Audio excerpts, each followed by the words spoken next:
Hi, today we're going to talk about the periodic table and how we use it to organize chemical elements. So you've probably already seen the periodic table of the elements, perhaps hanging around campus, perhaps in a previous class. But what is this thing and how did we get it? So we're going to dive back into a little history that helps us understand how we got this periodic table that we see today. We'll talk more about the funny shape probably next week, and so we'll start to make sense of what we see. But first, let's talk about a Russian chemist named Dimitri Mendeleev. So what Mendeleev did was he made cards for each element that was known at that time. And on this card, he put not only the name of the element, but also the known atomic weight and any properties. And by putting each element on a different card, he could rearrange the cards to see if there were ways of organizing the elements that made sense. So the obvious place for him to start was to arrange all the elements in order of mass. But after that, he started to look for patterns in terms of which elements had similar properties. When he found sets of elements that had similar properties, he put them all in one row, while also maintaining columns that were in order of mass as he'd arranged them earlier. Let's look at an example. And we're going to look at this row right here, where we have lithium, sodium, potassium, rubidium, and cesium.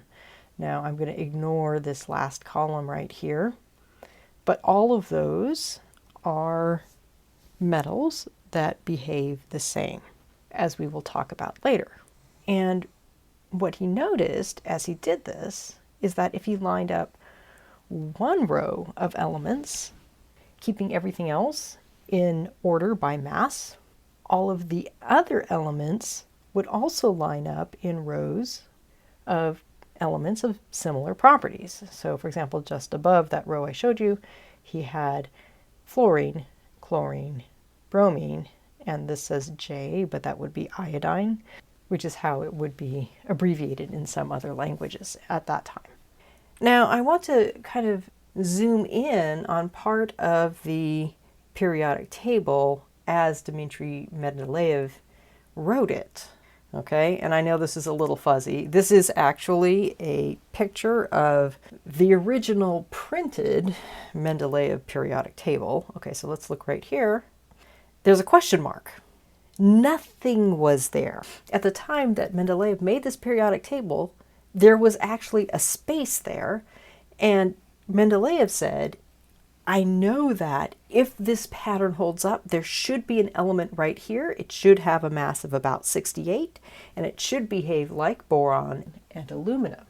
So he called it Eka aluminum.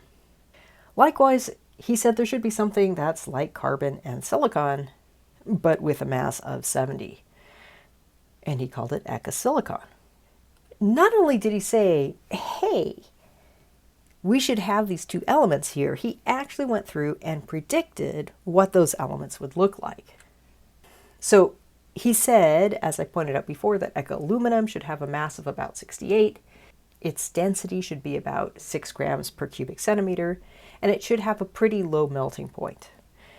By contrast, Eka silicon, with its atomic mass of about 72, should have a density of 5.5, so it should be less dense than Eka aluminum, and it should have a very high melting point. So he based these predictions on what he saw in those groups of related elements.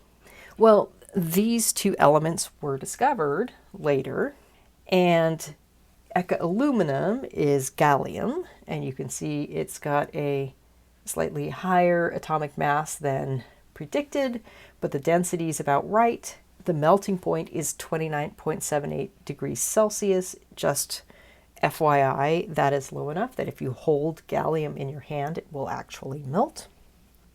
And then Eka silicon is germanium. You can see the atomic mass is pretty close. The density is pretty close. And the melting point is 947 Celsius, which is very high.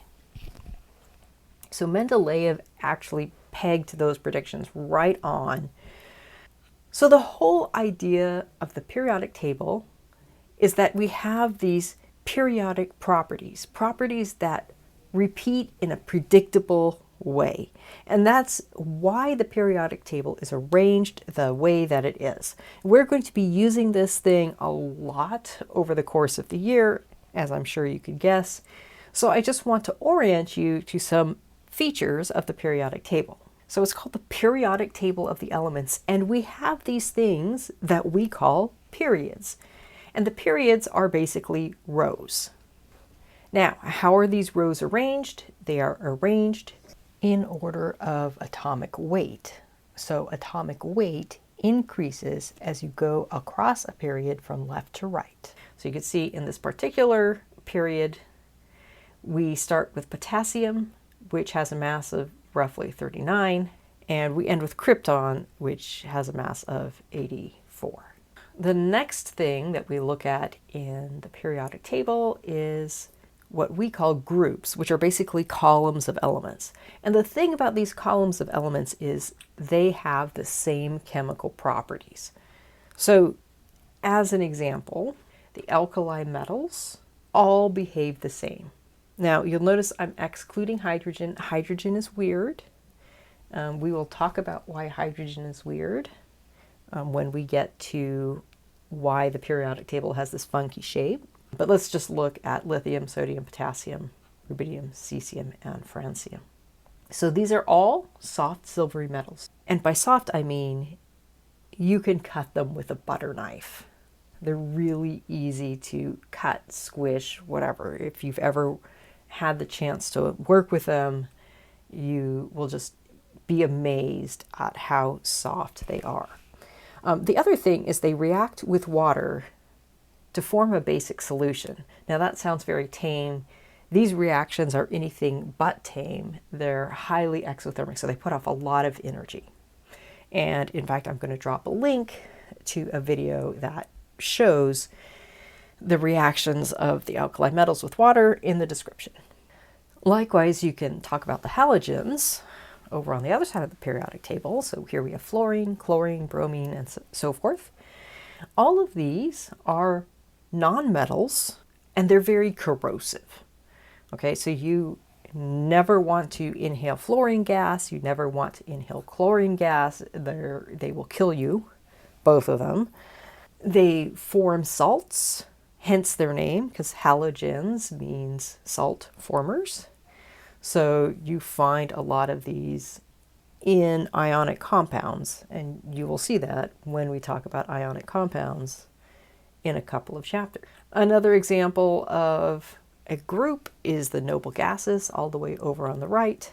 Noble gases are unique in that it is the only column on the periodic table where all of those are found in the gas form at room temperature, and they rarely react with anything. You may have heard that they never react with anything. That is not true, and we will talk about under what conditions you can get noble gases to react. Helium is never going to react with anything, and neon, I'm not sure you can, but all the others you can get to react under extreme conditions. So there is one other way that we divide the periodic table, and that is into metals and nonmetals. So these elements are all metals, and so you can see that most of the elements here are considered metals. These are the nonmetals, and so you can see that hydrogen, again, is kind of freaky. It's the only one over on the other side, and again, we will talk about why hydrogen is weird coming up. Now, if you put those last two slides together, you overlap them, you'll notice that, hey, we've got some elements left. And those elements right there are what we call the semimetals. Back when I was in high school, they called these the metalloids. So basically what these are is these are elements that have properties of both metals and nonmetals. So they're kind of metals, they're kind of nonmetals. Now, one thing that metals do very well is conduct electricity. So if you want to make a wire to run electricity through, we often use copper, sometimes we use aluminum for that purpose, but you could use a lot of different things. Pretty much all of these will conduct electricity, everything in orange. The green stuff is not very good at conducting electricity, and this is why the insulation on wires is made of things like rubber, which is a hydrocarbon, carbon and hydrogen and maybe a little oxygen. But these semi-metals are sometimes made into what we call semiconductors, things that conduct electricity under some circumstances and not under others. And so these are the ones that you will often find in computer chips, mostly silicon, germanium, and sometimes arsenic. So really the takeaway that I want you to get from this is that looking at where an element is on the periodic table helps you understand the relationship between it and other elements around it. I hope this was helpful, and I look forward to seeing you again soon.